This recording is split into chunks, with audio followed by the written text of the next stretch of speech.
Hey, what's going on, everybody? In today's video, we are going to be breaking down Go Go Loser Ranger Season 2, Episode 11. Let's get into it. Hit that intro, Rangers. You are watching the Fan Club. You're watching the Fan Club. And you're watching the Fan Club. Do you know what time it is? And you know what time it is. It's time for the Fan Club. Let's go. Hey! I can't do this on my own, cause you know things ain't always sweet when you out here in these streets. But my morpher when it morph, I made a fake one. Hey, what's going on, everybody? Welcome to the Fan Club. It is your boy, Dan Brosnan, in the building. We are so happy to have you guys. Now, today we are breaking down another episode of Go Go Loser Ranger, and this is arguably the best episode of the season so far. Everything is really starting to hit the fan, and it's going to lead into the season finale next episode. So we start off with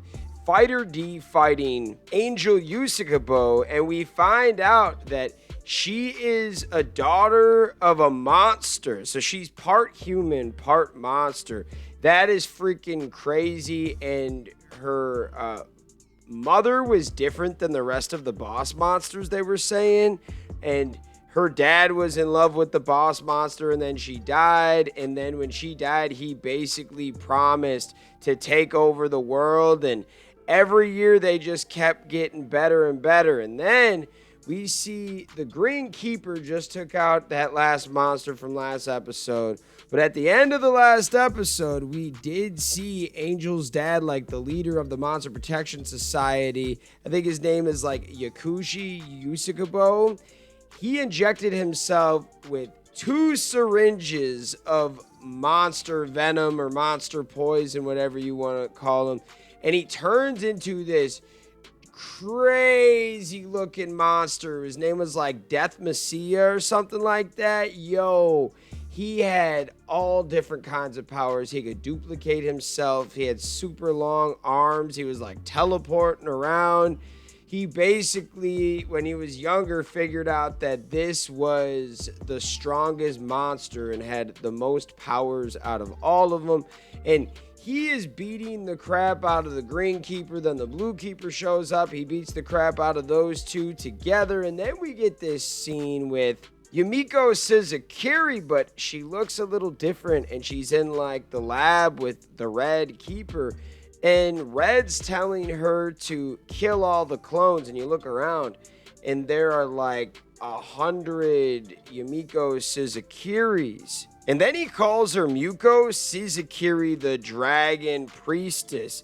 And they're basically cloning her and saying that she is like the last survivor of the Suzukiri clan. So that's why they keep on cloning her. But then we also saw the Red Ranger die, and now he's back to life. Dude, they just have a factory of clones of everybody. Oh, man. Then things get real crazy when the junior first rank Komachi Izomi finally finds Fighter D, and she thinks that he killed Blue, but we all know that the other boss monster killed Blue, and I mean, he was fighting him, but he didn't actually get to do it. His sidekick is trying to kill him, but obviously Fighter D won't die.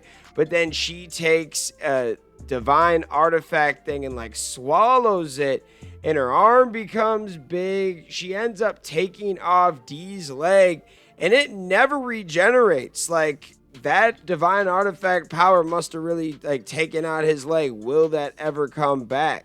Next, we see that all the Dragon Keepers show up to fight this big bad, but they are taking out. Now, I don't know if they're all dead, but there's shots of them all bloody and like passed out.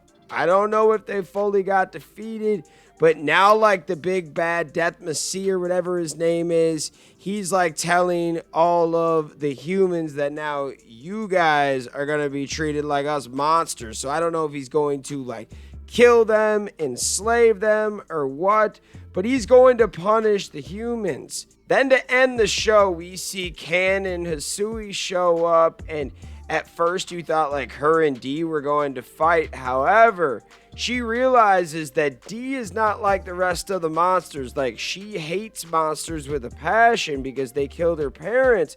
But Fighter D's a little bit different. He's been looking out for her in the long run. So she said, let's go take out this big bad boss monster together. This is the final one. And hopefully next episode they can do it. End of episode. I loved this. It was awesome.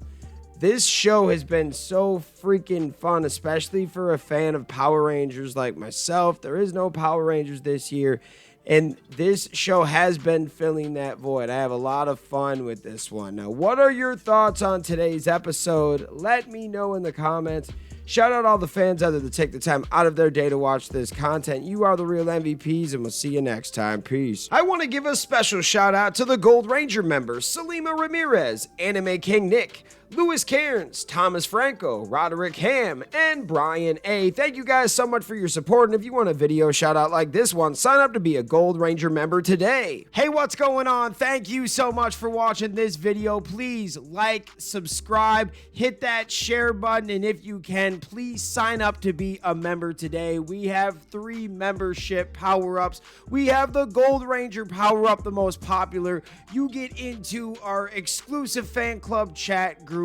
We have fan exclusive videos that we are adding monthly now, and you get a video shout out. Yes, folks, at the end of our videos, I will shout out your name. We also have the Quantum Ranger power up where you get monthly meetings online with me. Yes, folks, we will talk once a month on Zoom, and you can give me your ideas for future episodes. And then we have a professional package, the Dr. K power up. That is for businesses that want to tap into the platform. If you guys can, please sign up to be a member today. It is highly appreciated, and it helps us keep these videos going. Thank you so much for watching, and we'll see you next time. Peace. Hi, we're Bulk and Skull. We have been requested by the fan club to say something funny.